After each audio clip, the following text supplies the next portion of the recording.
Alright, so I'm going to commentate on just a few things on where you can save a little bit of time with speedrun mode and what techniques to use and when to use them.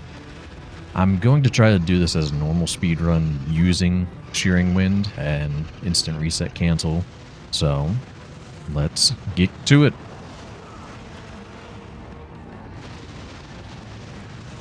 With Grigori and speedrun mode in general, the timer does not start until you actually exit a menu.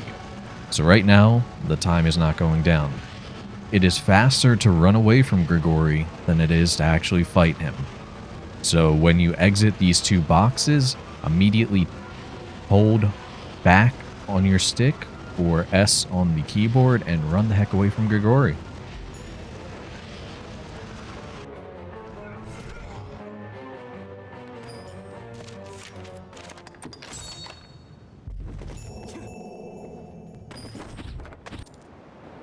You can use instant reset if you pick Strider to skip door animations.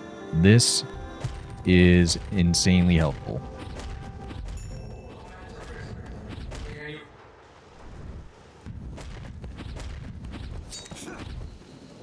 Once you come into the encampment, it is important to talk to Ekbal to stay until nightfall as a rest option. This will immediately put you in front of the Riftstone for the main quest, and it also puts Mercedes in a very important position for when we get back inside and get our pawn.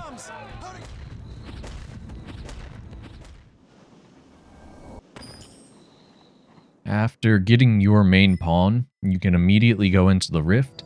Time does not count when you're in the rift, so this is an opportune moment to get rid of Rook.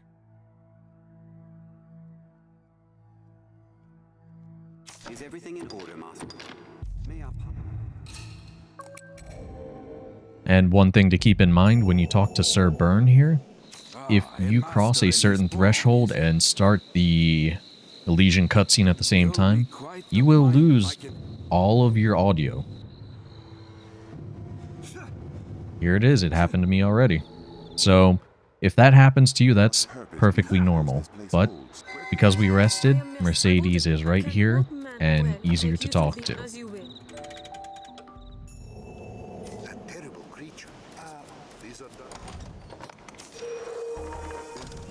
Normally I would shearing wind the path that I am about to use, but I would like to show it so that people actually see where I'm going with it.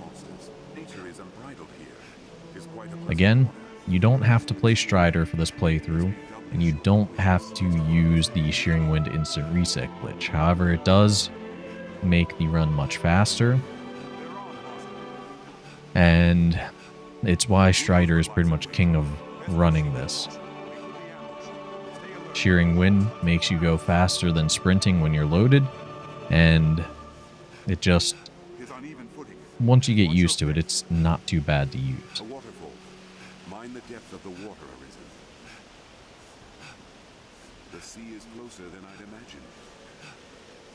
And admittedly, this isn't too slow compared to shearing wind. Yes, I'm probably about 30 seconds behind where I would be, but it's still pretty quick.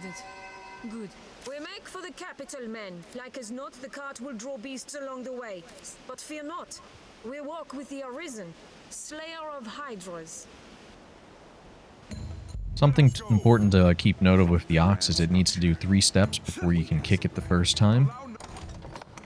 The near-do part that were recommended in the last video are essential here for healing the ox. The ox runs the farthest when it is at maximum health.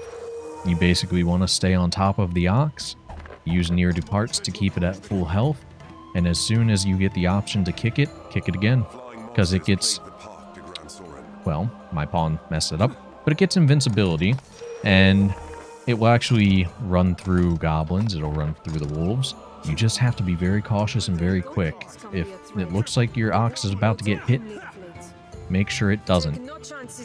Otherwise, you will lose between 8 to 10 seconds when the ox freaks out from being attacked.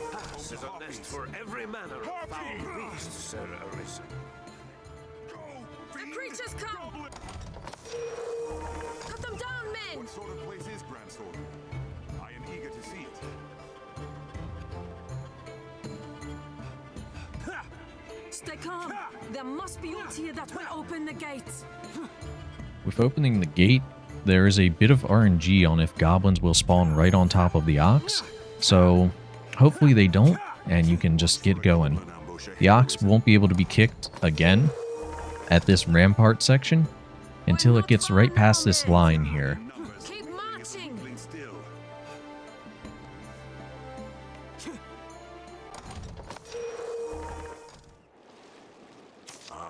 After arriving to Gran Soren, it is very imperative that you remembered to pick up the Eternal Fairy Stone at the beginning of your run. This is where we will be getting rid of our main pawn after exiting this dialogue box. You'll take your Eternal Fairy Stone to whatever point you have designated as a way to get rid of your pawn. During the travel, you can spam your grab button to instantly grab your pawn.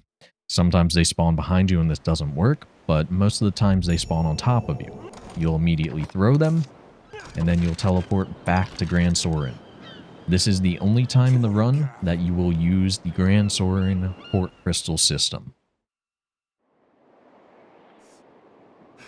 This puts you right at the Pawn Guild so that you can bypass the guards and go straight to Barnaby and go into the Everfall.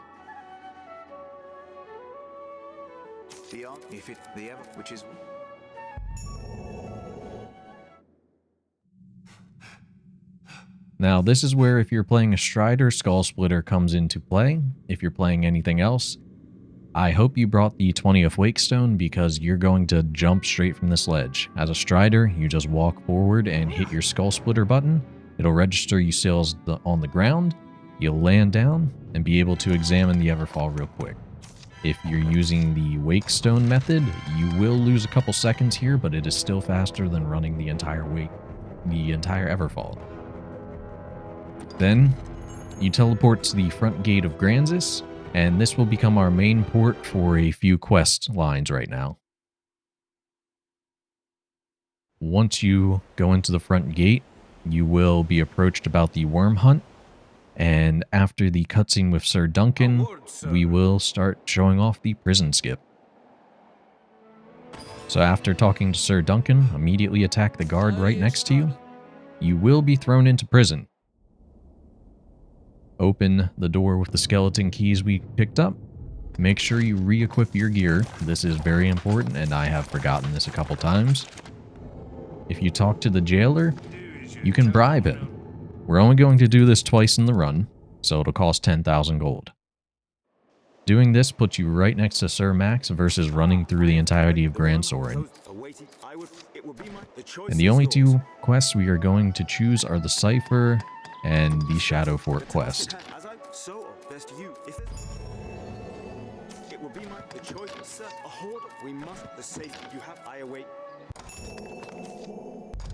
And from here, I personally like to go to the Cipher quest first, because talking in dialogue does stop the timer.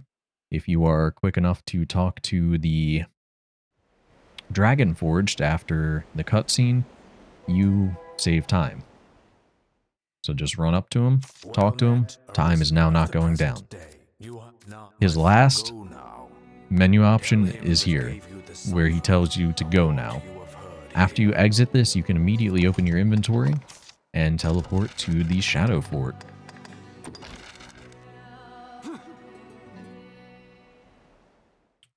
Now this is where Strider comes into play more than other vocations. You can do one Shearing Wind when you come in, equip blast arrows, take aim, fire, and the quest instantly fails. Any other vocations will have to get much closer, and it will cost you a bit more time, but you're able to skip out on this quest completely by doing this.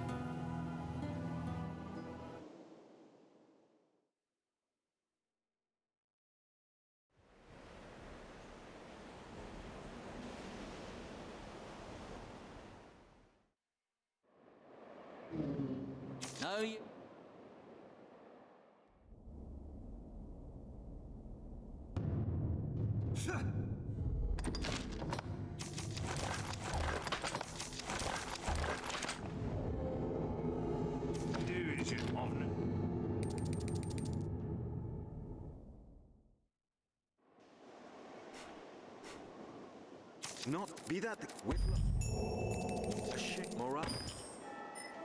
It will be the choice is yours.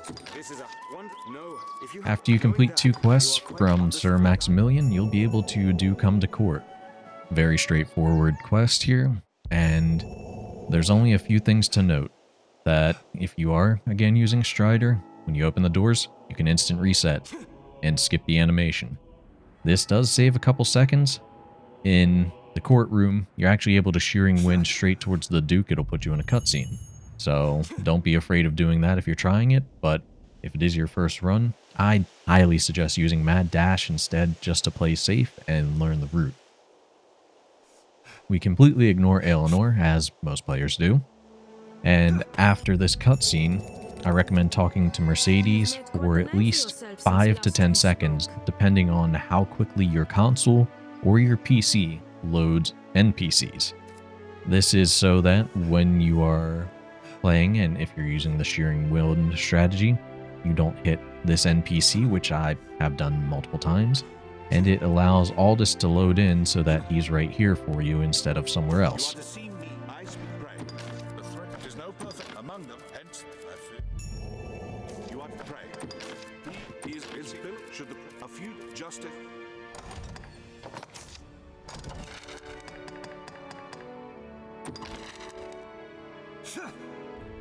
And this is where the port crystal towards the ramp of Gran Soren is very important. I'm going to find out if I placed it correctly on this run. I did. Just take a small walk, talk to Sir George, and now you can go up to Moonshower Cliffs.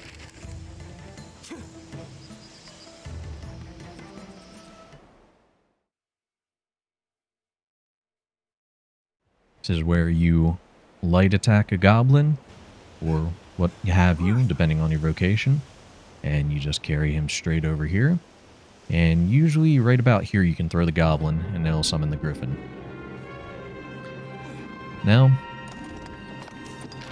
whatever vocation you're playing, this is where I would recommend using your 4 parry apps, as they stack up to 4 times, waiting for the Griffin to come down and making sure he does not retreat to Blue Moon Tower. I have no audio cues, so I have to watch the Griffin.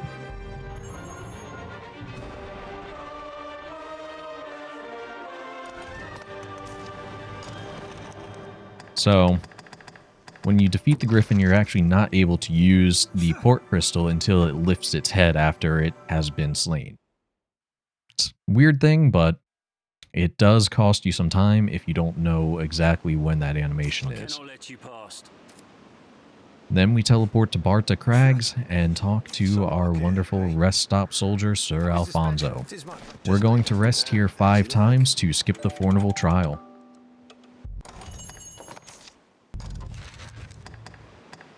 After you have rested 5 times, it is once again back to the front gate of Gran Soren. And something to really keep in mind here, especially if you're using Shearing Wind. Do not, and I will repeat this, under any circumstance, use Shearing Wind when you come in here. There is an NPC that spawns right in front of you. You will go to jail, and you will lose time. After the cutscene, you can pause your menu if your computer or console are slow on loading NPCs to allow them to load in, then immediately attack the guard in front of you. Again, we're going to prison. Prison is going to put us closer to Aldous than running through the entire town.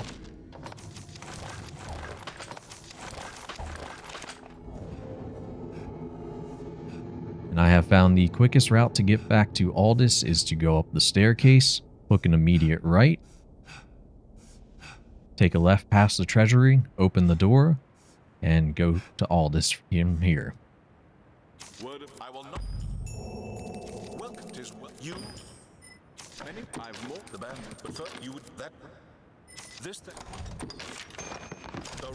This is where we use the Wyrmking's ring to the Wyrmking ring forgery to skip the quest. From here, we just simply talk to Mercedes.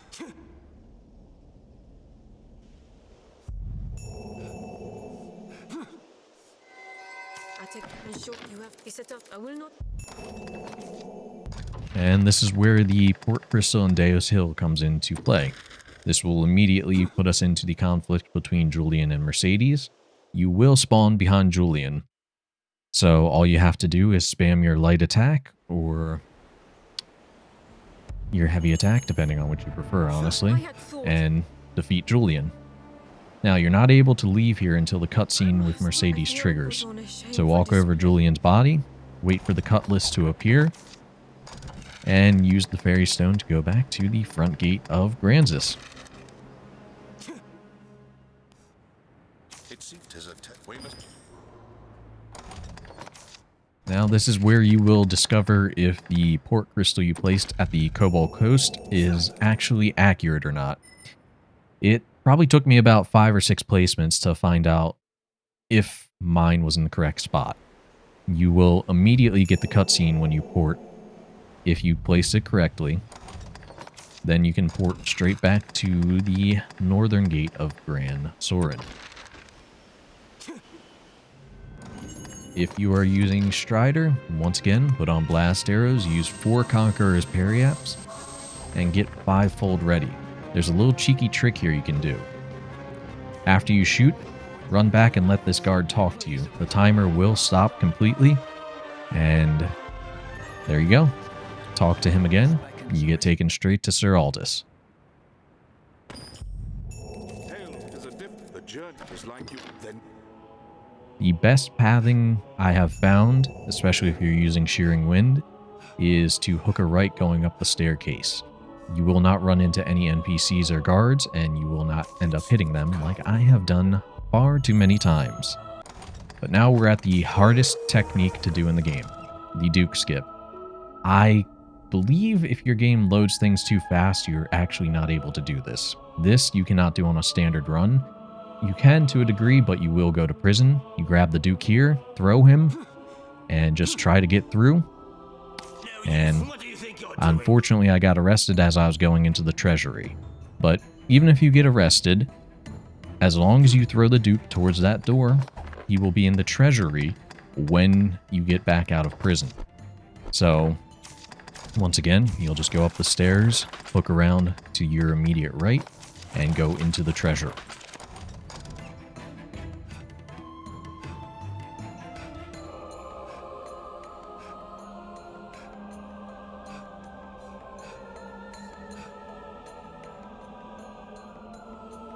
From here, all you have to do is go towards the Duke and then past the Duke to trigger the cutscene. Then teleport out to Barta Crags for Deny Salvation.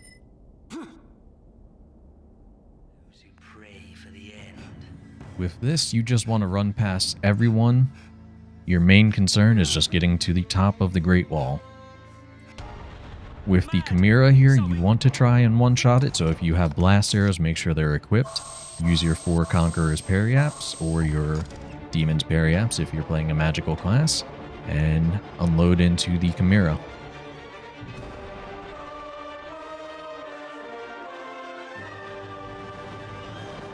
And again, we're just going to run past everything.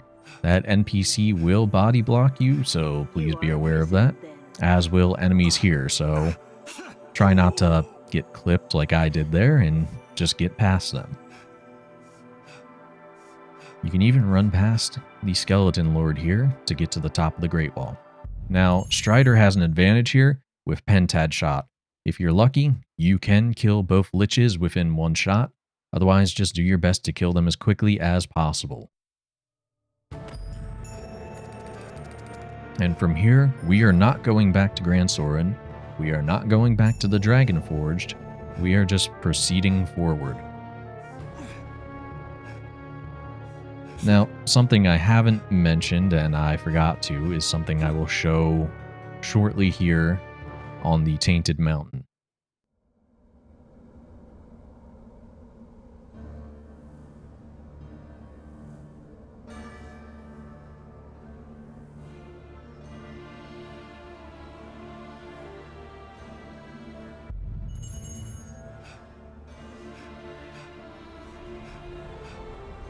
Again, we're just running past everything. Another advantage Strider has over every other vocation is when you're at the ledge of something and you dodge roll off of it, you get propelled forward. It's weird, but it works, and you might as well take advantage of it to get a little more distance and not get stuck on ledges, especially if you're using Shearing Wind resets.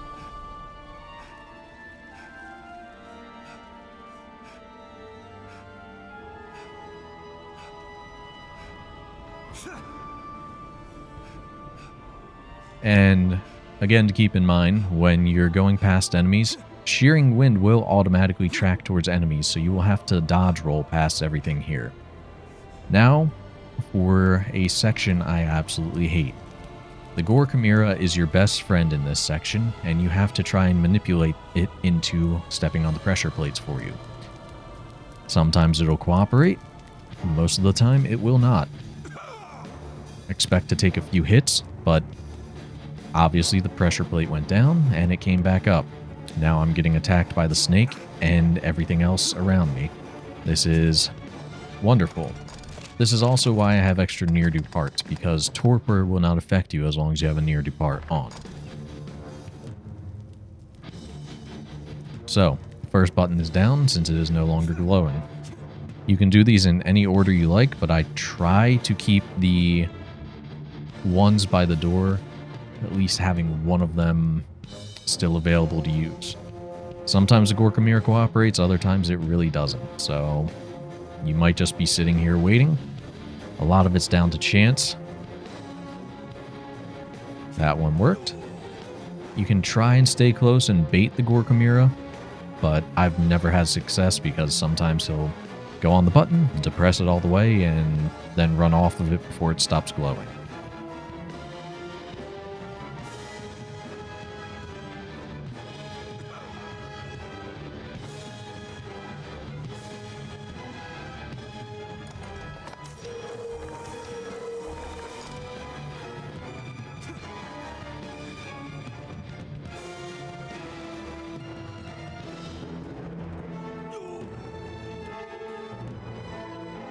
And once you see that cutscene, just run straight past it.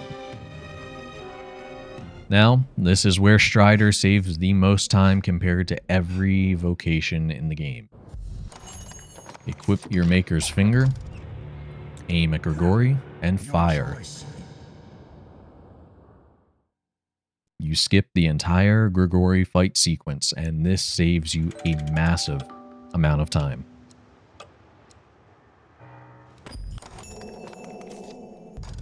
After that cutscene, you want to immediately transport to the front gate of Gran Soren once more.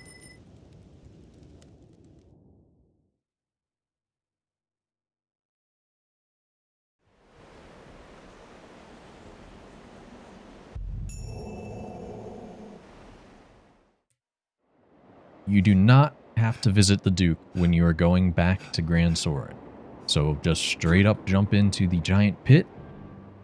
Hold your joystick to about the 8 or 9 o'clock position. It is very finicky. Hopefully you land on the top platform and can talk to Kintz. And go in to the abyss, beyond the rift.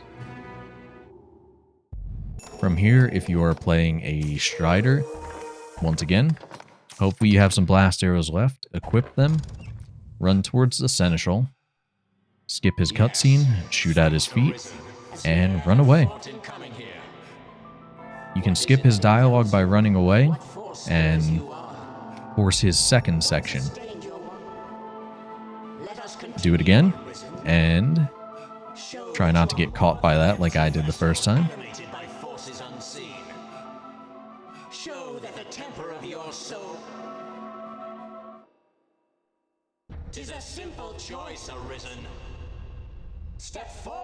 Hopefully your game does not crash here like mine has on occasion.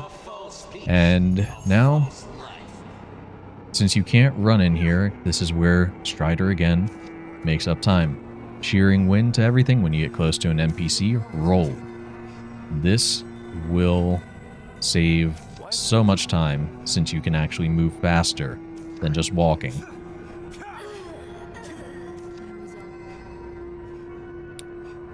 And then from here, it's the home stretch.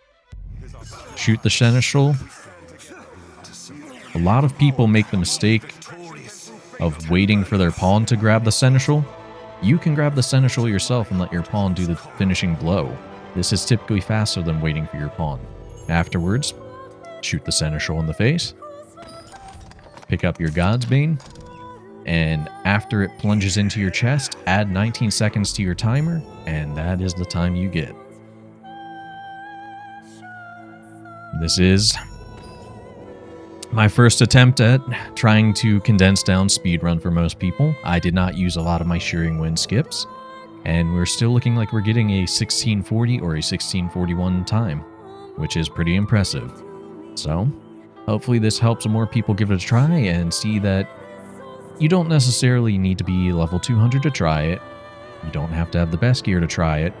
You still have a pretty good route, but Strider is unfortunately the best at this. So, thank you all for watching.